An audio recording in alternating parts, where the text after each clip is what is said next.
Lo que comenzó como un tiempo emotivo de celebración por haber recibido aquel ascenso, eventualmente se convertiría en una muy placentera rutina. Almorzar todos los días en el Opera House Restaurant ahora sí quedaba al alcance de sus bolsillos.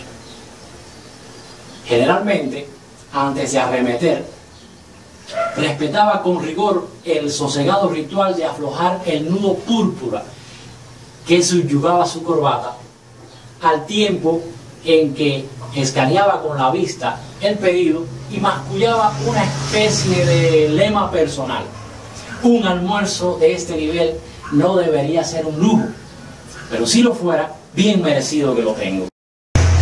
En definitiva, su nueva posición como administrador del Fondo de Ayuda para Necesitados no solo implicaba un ventajoso salario y acceso a cuantiosos recursos, sino también una inmensa responsabilidad en servicio de la sociedad. Para eso se necesitaba salud, paz mental y por supuesto tener el estómago satisfecho. El lugar que el afortunado de nuestra historia había escogido para almorzar realmente era fabuloso. Habría sido perfecto de no ser por cierta compañía molesta, sobre todo si el viento soplaba en contra. Aquel indigente debía haber permanecido ausente al acto de bañarse al menos durante los últimos 5 años. El afortunado de nuestra historia llegó a pensar en emitir una queja al dueño del restaurante, pero no estaría bien que una persona de su posición y de su rol social hiciese ese tipo de comentarios. Así que terminó por acostumbrarse a aquella compañía incómoda. Además, Lachi, como le llamaban los más viejos del lugar, lo único que hacía era sentarse pacientemente en la acera de la calle lateral.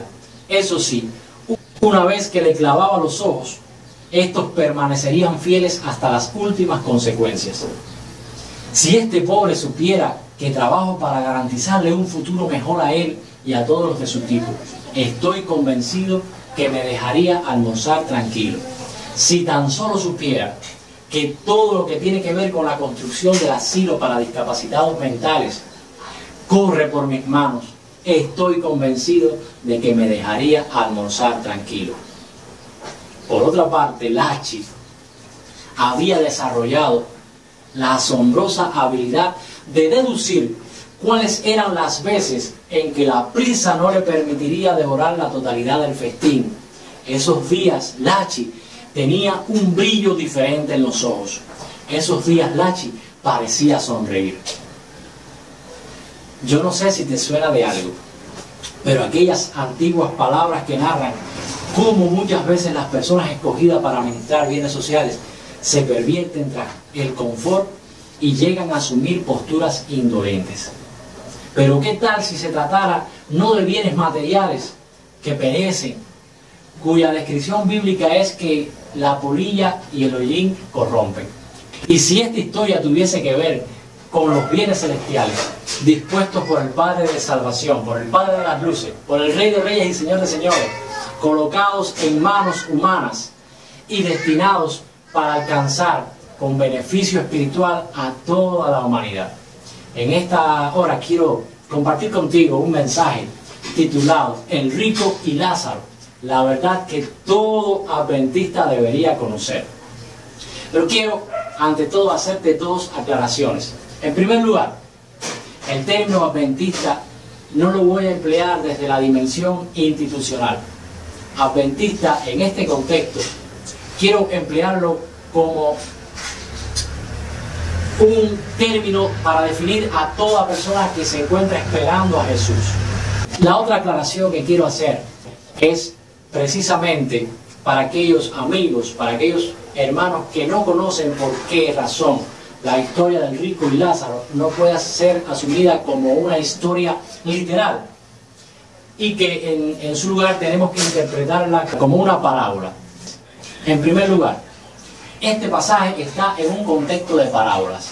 Está antecedido, por ejemplo, por la parábola de los convidados a las bodas, la gran cena, la oveja perdida, la moneda perdida, el hijo pródigo y el mayordomo infiel. Por otra parte, presenta en la historia incongruencias internas, elementos que no lo hacen ver como una historia real.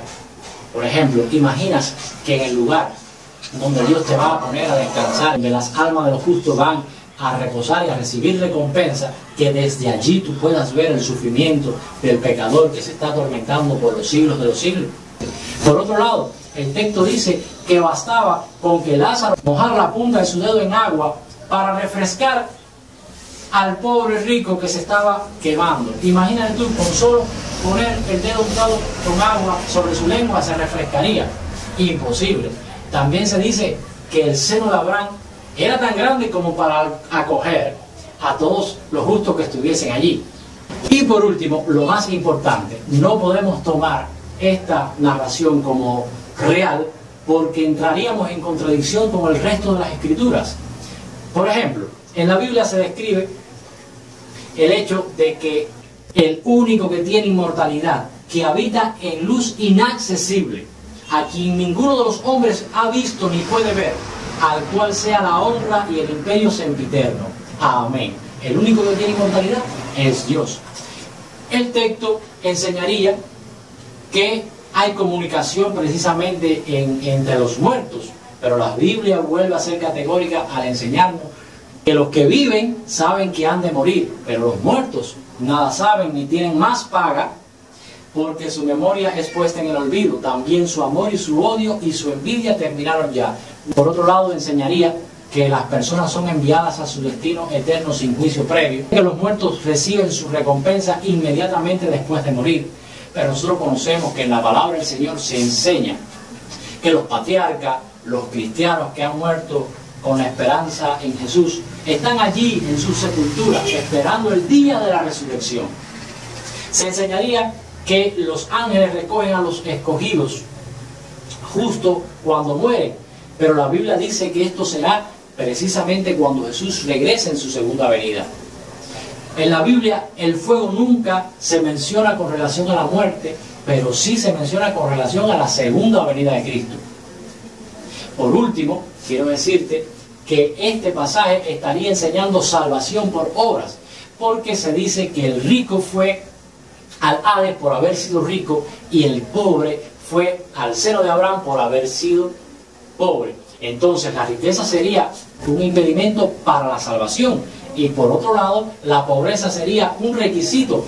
Entonces, si esta historia no tiene nada que ver con un infierno que arda con fuego y azufre, si no tiene nada que ver con inmortalidad del alma, ¿sobre qué va esta parábola? Y sobre todo, ¿cuál es el mensaje que hay en ella para nosotros? Es importante esta historia para ti y para mí en el día de hoy. El criterio generalizado es que Jesús quiso enseñarnos que nuestras decisiones en el tiempo presente, que nuestros actos hoy en día, nuestras motivaciones de hoy tienen implicaciones eternas.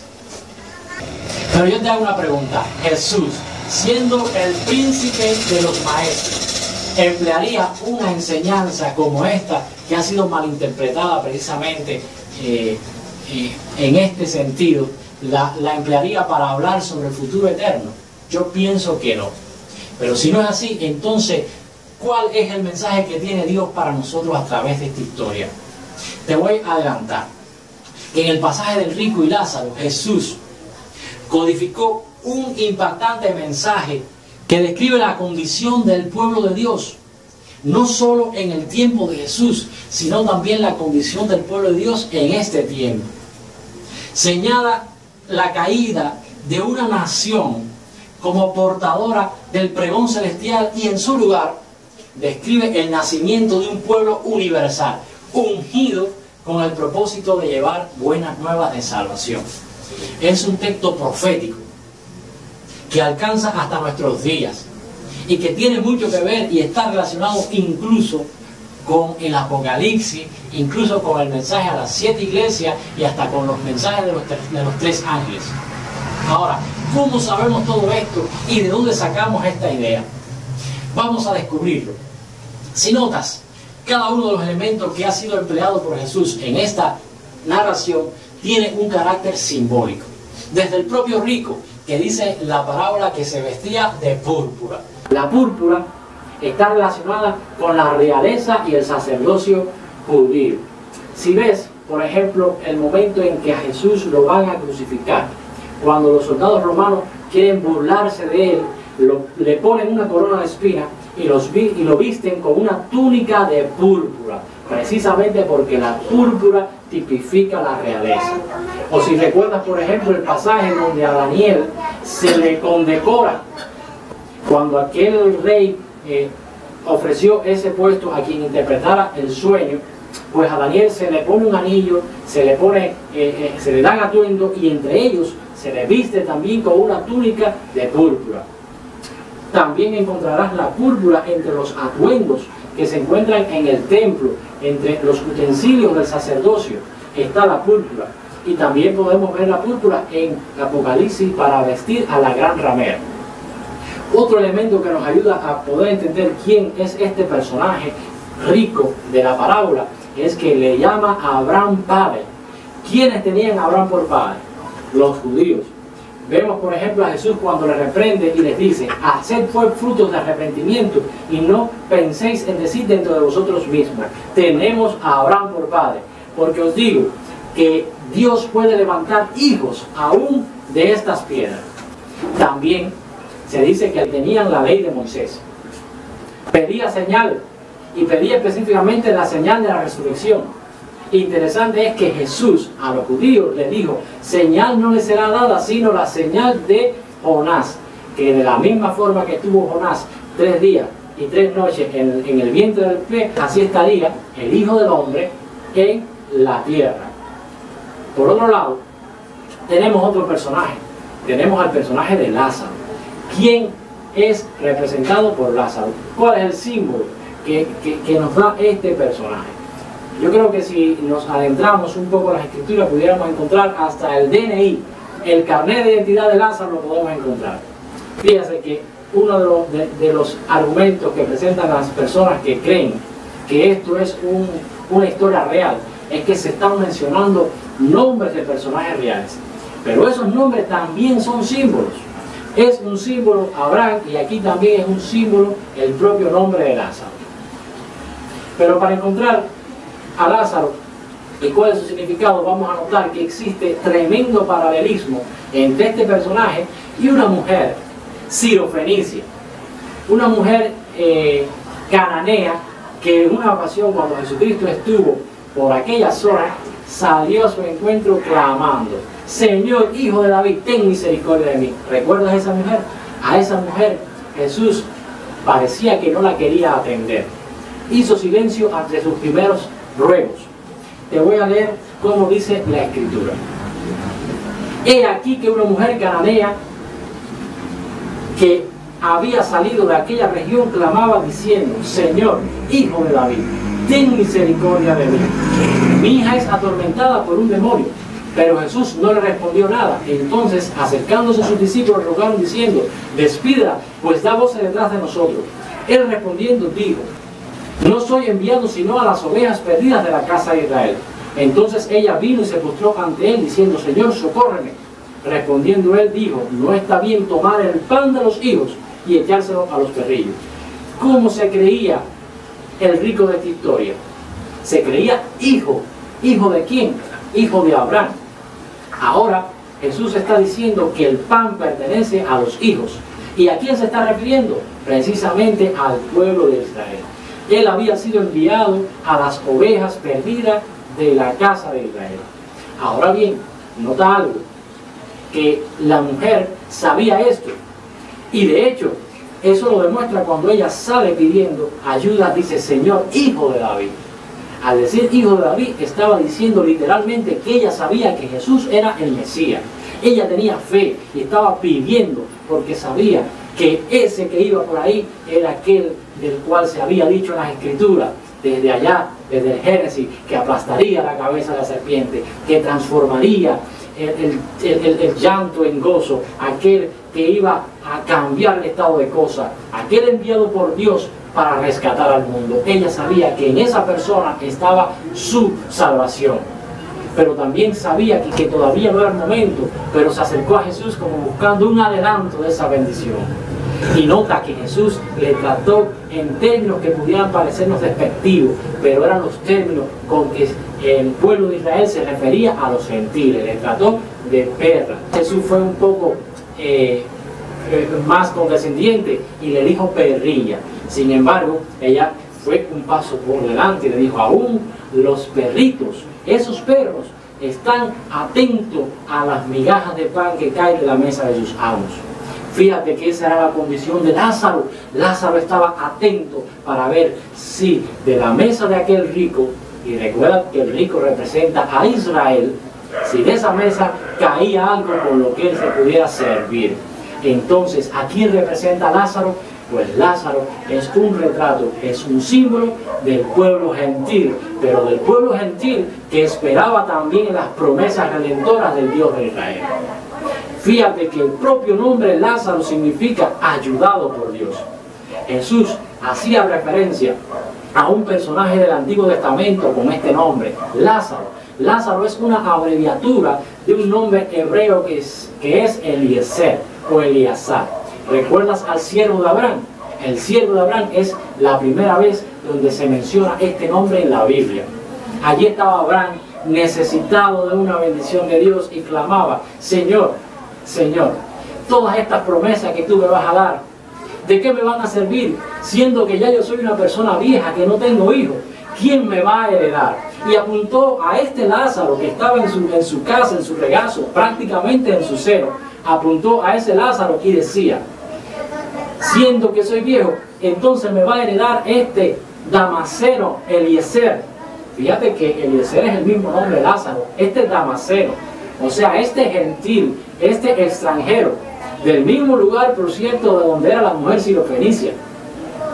Nota que ese hombre que estaba allí, que no era consanguíneo de Abraham, que no era de su descendencia, era el que podía haber heredado la bendición de Abraham en caso de que Abraham no hubiese tenido hijos naturales. Pero Abraham tuvo hijos naturales. Y esos hijos naturales están precisamente representados por el personaje del rico de esta historia. Un rico no en bienes materiales, aunque lo haya sido, pero sobre todo en bienes espirituales. Dice la palabra que de la nación de Israel eran los pactos, la promesa, la promulgación de la ley, los patriarcas, y en ellos, como si fuese poco, nació el Salvador del mundo. Gloria a Dios, qué riqueza espiritual tenía esta nación representada por el rico. Pero hoy, nosotros, como ese rico, también tenemos determinadas riquezas espirituales. Yo no sé cómo tú te estás sintiendo en este momento que me escuchas. Si tú te sientes como el pobre menesteroso Lázaro o como el rico de la historia que ha sido favorecido por Dios. Yo no sé cómo tú te puedas estar sintiendo en este momento. Si como aquel que estaba necesitado de una migajita, o eres el que tiene en tu poder bendición sobreabundante para darle a los demás. Una importante y reconocida sierva de Dios, en un libro titulado Palabras de Vida del Gran Maestro, ella aplica esta parábola precisamente a la nación de Israel y lo dice con estas palabras: cuando Cristo presentó la parábola del hombre rico y Lázaro, había muchos hombres en la nación judía que se hallaban en la miserable condición del hombre rico, que usaban los bienes del Señor para su propia complacencia egoísta, preparándose para oír la sentencia: pesado has sido en balanza y fuiste hallado falto. El hombre rico fue favorecido con toda bendición temporal y espiritual, pero rehusó cooperar con Dios en el empleo de esas bendiciones. Tal ocurrió con la nación judía. El Señor había hecho de los judíos los depositarios de la verdad sagrada, los había convertido en mayordomos de su gracia, les había dado toda ventaja espiritual y temporal, y los llamó para que impartieran esas bendiciones. Qué triste fue la situación del Israel histórico. Un pueblo que había sido llamado por Dios para ser luz a las naciones. Un pueblo que había sido llamado para compartir la buena esperanza de salvación que Dios había prometido. Sin embargo, llegó a estar en apostasía y sin embargo llegó a perder esa posición privilegiada, ese liderazgo espiritual. Pero ojo, no todos los israelitas perdieron esa posición, sino que hubo un remanente que permaneció fiel. De hecho, el apóstol Pablo lo dice, un remanente del pueblo judío abrazó la fe de Jesús, abrazó al Mesías. Ahora surgiría, en su defecto, un pueblo universal, un pueblo mayoritariamente gentil llamado para ser pregonero del mensaje de salvación. Sin embargo, esta parábola de Rico y Lázaro es interesante porque tiene también un elemento profético. Esta historia eventualmente se repetiría de la misma manera que pasó con el Israel histórico. La iglesia de Jesús, la iglesia del Señor, llegó eventualmente a caer en apostasía, a mezclarse con las prácticas paganas, a asumir prácticas idólatras. Incluso llegaron a cambiar la ley de Dios. Y surgiría también un movimiento llamado a reformar, un movimiento llamado a cambiar, conocido como los protestantes. El protestantismo asumió el liderazgo espiritual y volvió a surgir un pueblo lleno de esperanza, un pueblo lleno del amor por la palabra de Dios. Pero eventualmente este movimiento también caería en serios rasgos apóstatas y sucumbiría en cuanto a su esperanza eminente del regreso de Jesús. Por eso el Señor tuvo que levantar nuevamente otro ministerio, otro movimiento, el movimiento adventista, ungido por Dios, lleno del fervor, del ansia de ver el regreso de Jesús, lleno del deseo que se expresa allí en aquellas líneas del Apocalipsis cuando dice Juan, sí ven, Señor Jesús. Lo triste es que también aún este movimiento adventista el día de hoy ha perdido el deseo, ha perdido el fervor de sus primeros días. Y no que esté desechado el pueblo de Dios, y no que esté abandonado el pueblo de Dios. Quizás en esta ocasión estoy hablando para alguien que se siente identificado con el Lázaro de esta historia. Recuerda que Lázaro significa ayudado por Dios. Quizás estoy hablando para alguien que, a pesar de que está pasando por situaciones complejas, por problemas importantes, por un proceso difícil, está siendo ayudado por Dios. Pero como el Lázaro de la historia, desdichadamente, solamente está esperanzado en recibir migajas, no sabiendo que el Dios del cielo es rico en sus bendiciones. Y puede estar esperando migajas, ya sean migajas temporales o ya sea que espere en migajas espirituales, pero estás esperando que el Señor tan solo te dé migajas. A lo mejor en el orden de lo temporal estás pasando por una situación financiera difícil y tan solo tienes esperanza de alcanzar sobrevivir, de alcanzar salir adelante, pero sin que tu situación cambie de manera importante. O a lo mejor tu salud está siendo quebrantada y esperas poder seguir adelante, sí, pero resolviendo con medicamentos o resolviendo como se pueda, alcanzar a vivir algunos días más. A lo mejor tu matrimonio está siendo sacudido y es un matrimonio disfuncional. Y el día que en tu casa se da una palabra de amor es un día de rareza, que las acciones hermosas en el seno familiar se han convertido en una migaja, que no hay comprensión, que no hay comunicación, que no hay amor, pero estás luchando y estás batallando y estás pidiendo a Dios que no se destruya totalmente tu matrimonio. O quizás estás viviendo en una vida profesional mediocre o una vida estudiantil mediocre. Yo quiero decirte algo: el Dios que te estoy proponiendo, el Dios que te estoy predicando en esta hora es un Dios todopoderoso. Un Dios que te puede dar abundancia de sus bendiciones, que te puede restaurar la salud, un Dios que sana, un Dios que transforma los hogares divididos, los transforma en hogares de bendición, un Dios que te puede sacar de la mediocridad a la relevancia en tu vida estudiantil o en tu vida laboral, un Dios que transforma, un Dios que no es tan solamente un Dios de migajas. Pero estas bendiciones realmente no son las más importantes porque son bendiciones temporales. Hay otras bendiciones espirituales de las cuales también algunos solamente se han conformado con esperar migajas. A lo mejor estoy hablando con alguien que aunque conoce que existe un Dios, todavía no se relaciona íntimamente con su palabra y desconoce tantas verdades espirituales.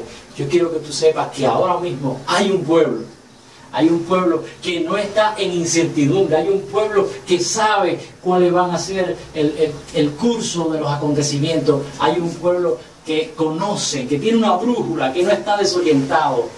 No te conformes con migajas, tú puedes ser parte de ese pueblo, tú puedes estar enterado de cuál es el orden del día. ¿Recuerdas que a Lázaro, quienes le llevaron allí al seno de Abraham, fueron ángeles? Pues estos ángeles representan precisamente la proclamación del mensaje del Evangelio.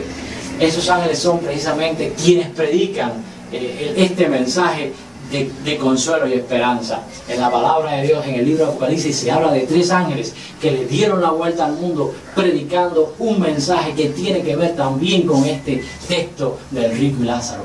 El primero de los ángeles pregonaba y decía: la hora de su juicio ha llegado. Yo quiero que tú sepas que este mundo está siendo sacudido, pero ¿por qué? Porque estamos viviendo precisamente en la hora del juicio de Dios. Una hora donde se está decidiendo quién es pueblo de Dios y quién no. Depende de ti que tú escojas servir a Cristo. La hora del juicio de Dios es hoy. El segundo ángel decía: ha caído la gran Babilonia, para decirnos que aún en el mundo religioso, aún en ese mundo que profesa creer en Dios, hay paganismo, hay falsedad, hay idolatría, para decirte que hay apostasía entre los cristianos de hoy. Sí, mi hermano, ha caído esa gran Babilonia. Por eso tiene que estar enterado que a lo mejor donde estás no es el lugar donde Dios quiere que estés. Quizás estoy hablando para una persona que está llena de fe, pero que no está practicando su cristianismo donde Dios quiere, que no tiene un conocimiento pleno de cuál es el deseo que Dios tiene para tu vida. Y el último de estos 3 ángeles, al final de su mensaje, también decía algo interesante. Decía que el pueblo de Dios es aquel que es santo, un pueblo santo.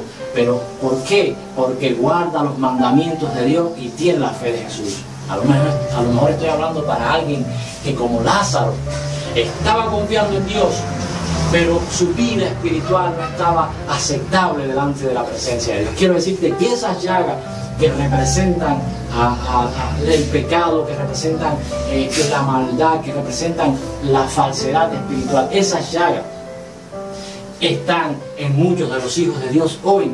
Personas que son sinceras de corazón, personas que creen de corazón en Dios, que anhelan de Dios, pero desconocen que hay mandamientos que guardar, que hay una ley de Dios que está siendo pisoteada, que está siendo quebrantada, y Dios nos exhorta a que nos volvamos a ella. Yo te convido, mi hermano y mi amigo, yo te convido que revises tu condición espiritual, no te halles en la posición de Lázaro, que si bien estás siendo ayudado por Dios, todavía no estás viviendo la plenitud del Evangelio, todavía no estás viviendo la plenitud de la comunión con Jesús. Quizás, por el contrario, estoy hablando con alguien que se encuentra ahora mismo en la condición del rico de la historia. Alguien a quien Dios le ha dado grandes bendiciones espirituales, alguien que conoce la palabra de Dios, alguien que se encuentre en una posición aventajada porque tiene acceso a información privilegiada, a la explicación, a la demostración, que tiene conocimiento teológico, que tiene acceso a grandes revelaciones. que se encuentra quizás en la fila de la iglesia adventista, alguien que conoce la palabra de Dios, que sabe el mensaje profético, pero que tristemente puede haberse acomodado y estar ahí en una posición de inercia espiritual. Alguien que ha descuidado mantener un vínculo cercano con Dios. Yo quiero que tú conozcas que de nada te sirve conocer la palabra de Dios, de nada te sirve conocer sobre el espíritu de profecía, de nada te sirve estar en la iglesia adventista. No ganas nada con observar la ley, con observar mandamientos, si tu propia vida no está en comunión con el Espíritu Santo, si tú no tienes una relación personal con Dios. A lo mejor estoy hablando con alguien que, como el rico de la historia, miraba por encima del hombro a Lázaro. Hay muchos hermanos que menosprecian al resto de sus hermanos cristianos.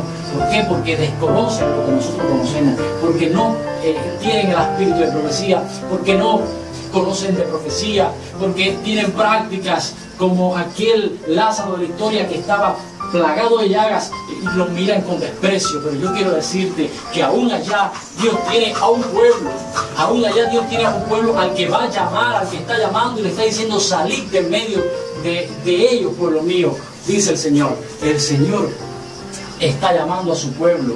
Y te vas a sorprender cuando veas a muchos de los que están hoy allá. Te vas a sorprender cuando los vean abrazar las verdades del adventismo, abrazar las verdades proféticas que hoy tú levantas como una bandera, pero que la levantas como una bandera hueca. Vas a ver como muchos de nuestros hermanos allá en aquellas iglesias van a venir al movimiento adventista, pero con sincero deseo genuino de buscar el rostro del Señor. Entonces, el llamado ya ha sido dado a formar parte de esta iglesia adventista. Esta iglesia adventista que está pronta a ser manifestada en todo su esplendor. Hay un pueblo ahora mismo que se está alistando, que se está preparando. Yo quiero formar parte de ese pueblo. Yo quiero formar parte de esta iglesia adventista que llama la atención a uno de los ancianos del Apocalipsis, que dice: ¿y quiénes son estos que están vestidos de ropa blanca? ¿Quiénes son esos y de dónde han salido? Y después se dice: esos son los que han emblanquecido sus ropas en la sangre del Cordero. Yo te invito a que ores conmigo, a que te tomes un tiempo allí donde tú estás. Quizás estás en tu casa, quizás estás en tu cuarto, quizás estés escuchando este mensaje en tu iglesia. Yo no sé, pero Dios sí sabe. A lo mejor tú crees que entraste al sitio por casualidad. Te invito a que consagres tu corazón a Dios a través de la siguiente oración. Ora conmigo. Padre Santo, Señor del cielo, qué bueno tú has sido con tu pueblo, qué bueno tú has sido con tu iglesia, qué bueno tú has sido con cada uno de tus hijos, Señor. Pero aún, no solo de los que están cerca, sino de los que ahora mismo están lejos, a los cuales estás llamando para que vengan a tu redil, para que vengan a tu regazo. Bueno eres, Espíritu Santo. Ahora yo te pido de manera especial que tú perdones nuestra falta, que perdones nuestros pecados, que perdones a mi amigo, a mi amiga que está escuchando esta oración, para que encuentre libertad, para que encuentre facilidad de entrar a tu presencia, de entrar a tu comunión, Jesús. Te ruego, Señor, que tú tomes el control de cualquier circunstancia, que tú estés habitando, que estés tocando, que estés asistiendo a cada una de las personas que se encuentran en aflicción, Señor. Míranos, Dios mío, con tu gracia, míranos con tu misericordia. Bendícenos, quédate con nosotros y manténnos firmes hasta el último momento. En el nombre de Jesús lo hemos rogado todo. Amén, amén y amén. Que Dios te bendiga, mi querido amigo y mi querida amiga. Jesús está esperando por ti.